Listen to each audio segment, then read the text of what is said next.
अवित्थरेत्थ कल्याणे पापाचेतं निवारय ददं हि करोतु पुण्यं पापस्मिरमति मनो।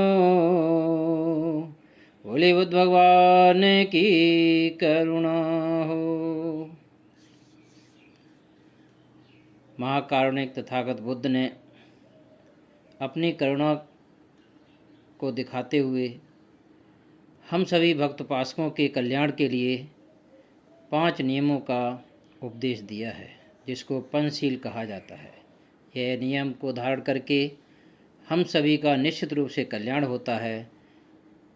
इन नियमों को आज हम सभी समझेंगे और अपने जीवन में उनका पालन करेंगे।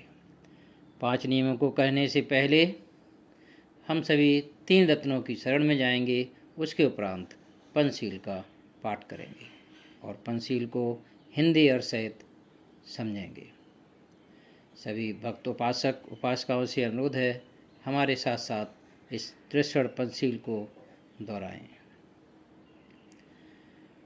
नमो तस्स भगवतो अरहतो सम्मा सम्बुद्धस्स।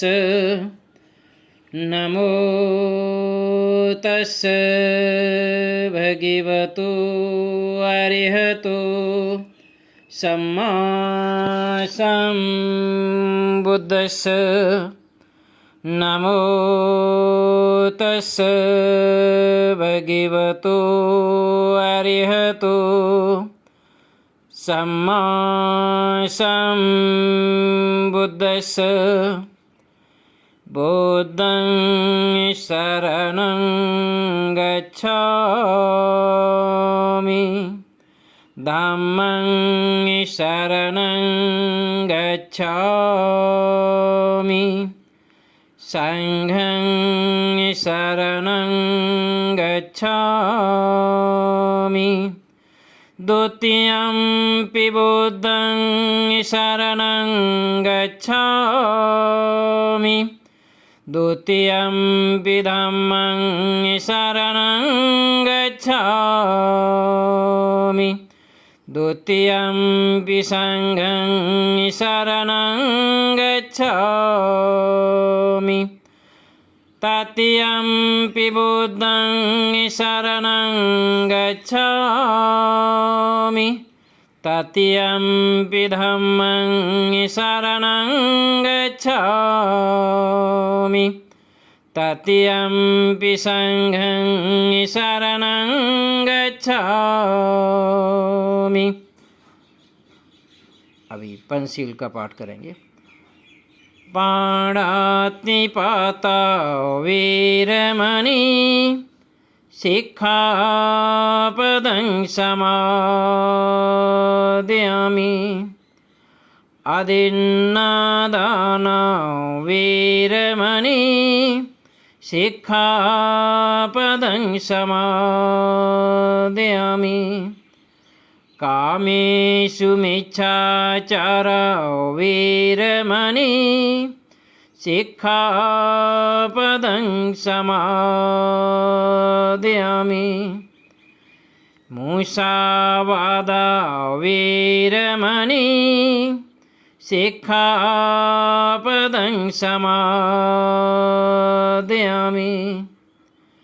सुरामिरमज्जेपमादठाना वीरमणि सिक्खापदं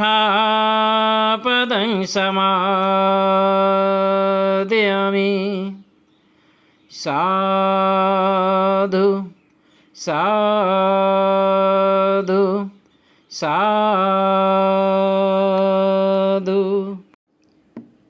अभी हम सभी ने त्रिशरण पंचशील का पाठ किया है। अब इसको हिंदी अर्थ सहित समझेंगे।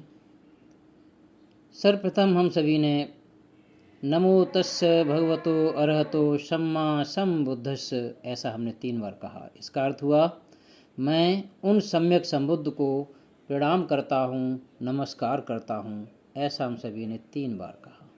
उसके उपरांत 3 रत्नों की शरण में गए।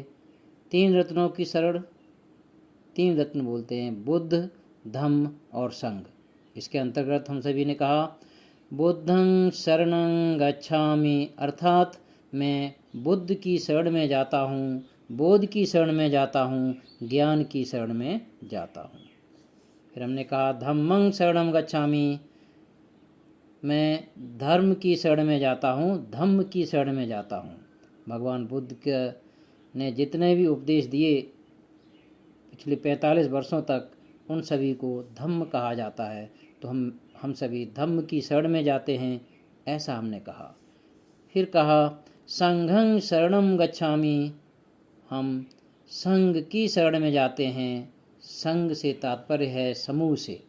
यहाँ श्रावक संघ यानी भिक्षुओं का संघ, या आपस में आप सभी परिवारीगण एकत्रित हैं तो परिवार का संघ। तो संघ के शरण में जाता हूँ, ऐसा कहा। इसके उपरांत हमने कहा द्वितीयम्पि बुद्धं शरणं गच्छामि, द्वितीयम्पि धम्मं शरणं गच्छामि, द्वितीयम्पि संघं शरणं गच्छामि, अर्थात मैं दूसरी बार इन 3 रत्नों की शरण में जाते हैं। इसी प्रकार तृतीयम्पि यानी तीसरी बार हम सभी इन 3 रत्नों की शरण में जाते हैं। उसके उपरांत हमने पंचशील का पाठ किया। पंचशील में सबसे पहला शील कहा हमने पानातिपाता वेरमणि शिक्षा पदं समादयामि, अर्थात मैं प्राणी हिंसा से विरत रहने की शिक्षा ग्रहण करता हूँ। प्राणी हिंसा से तात्पर्य है कि मैं मन, वाणी और कर्म से हिंसा नहीं करेंगे। मन में किसी के प्रति जो भी गलत विचारधारा पैदा होगी उसको बढ़ावा नहीं देंगे। वाणी से कोई ऐसा वचन नहीं बोलेंगे जिससे किसी को कष्ट पहुँचे, और शरीर से लड़ाई झगड़ा और किसी की हत्या जैसा अनुचित कार्य नहीं करेंगे। ऐसी शिक्षा ग्रहण करता हूँ। इसी प्रकार दूसरा नियम हमने कहा अदिन्ना दाना वेरमणि शिक्षा पदं समादयामि, मैं किसी की वस्तु को बिना पूछे नहीं लूँगा, अर्थात चोरी से विरत रहने की शिक्षा ग्रहण करता हूँ।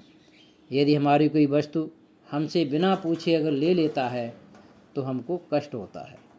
तो हमारी आप सबकी भी जिम्मेदारी है कि हमको भी जब किसी की वस्तु की आवश्यकता पड़ती है तो उससे बिना पूछे न लें, उससे अनुमति लेने के बाद ही उसकी वस्तु को उपयोग में करना चाहिए। तो ऐसी शिक्षा ग्रहण करता हूँ। तीसरा नियम हमने कहा कामेषु मिच्छाचारा वेरमणि शिक्षा पदं समादयामि, कामाचार व्यभिचार पर स्त्री गमनादि, अर्थात वैश्यावृत्ति जैसे अनुचित कार्य नहीं करूँगा, किसी अन्य स्त्रियों को दूषित नहीं करूँगा, उनके साथ रमण नहीं करूँगा, ऐसी शिक्षा ग्रहण करता हूँ। चौथा नियम हमने कहा मूसावादा वेरमणि शिक्षा पदं समादयामि, भगवान तथागत बुद्ध ने वाणी के 4 दोष बताए हैं। पहला झूठ बोलना, चुगली करना, कठोर बोलना और अनावश्यक बोलना। हम इन वाणी के दोषों से रहित वाणी बोलूँगा, अर्थात मृदभाषी बनेंगे, हमेशा सत्य बोलेंगे, ऐसी शिक्षा ग्रहण करता है।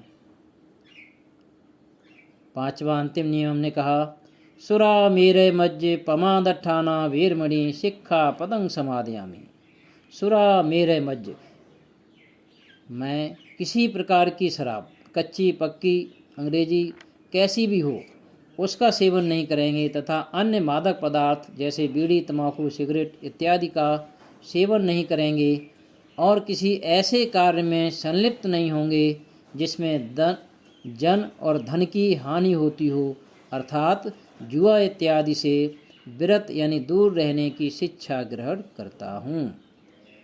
अंत में हमने कहा साधु साधु साधु, इसका अर्थ होता है कि ऐसा ही हो, ऐसा ही हो, ऐसा ही हो, अर्थात ऐसा ही कब होगा? जो हमने सभी ने अपने मुखारबिंद से कहा ये केवल वाणी तक सीमित न रह जाए, इसको अच्छी तरीके से समझते हुए अपने जीवन में जितना जितना हम धारण करेंगे, जितना जितना जीवन है नियमों के अनुसार जीने लगेंगे, उतना उतना वो हमारे लिए लाभान्वित हो जाएंगे। यदि केवल वाणी तक सीमित रह जाएंगे तो केवल मनोविनोद तक ही लगेगा, अच्छा लगेगा कि देखिए हमारे महापुरुष ने कितने अच्छे नियम बनाए हैं जिनको पढ़ के बड़ा अच्छा लगता है। लेकिन और अच्छा हमारे लिए हितकारी तब होगा जब हम सबका जीवन इन नियमों के आधार पर चलते हुए हम अपना भी कल्याण साधने लगेंगे और दूसरों के कल्याण में हम सहायक सिद्ध बनने लगेंगे। और अंत में एक विशेष बात, आप सभी से एक छोटी सी अपील है कि यदि आप पहली बार हैं तो इस चैनल को सब्सक्राइब कर, लाइक और शेयर करके इस धम्मदान यात्रा में सहयोगी अवश्य बने। आप सभी का मंगल हो। साधु साधु साधु।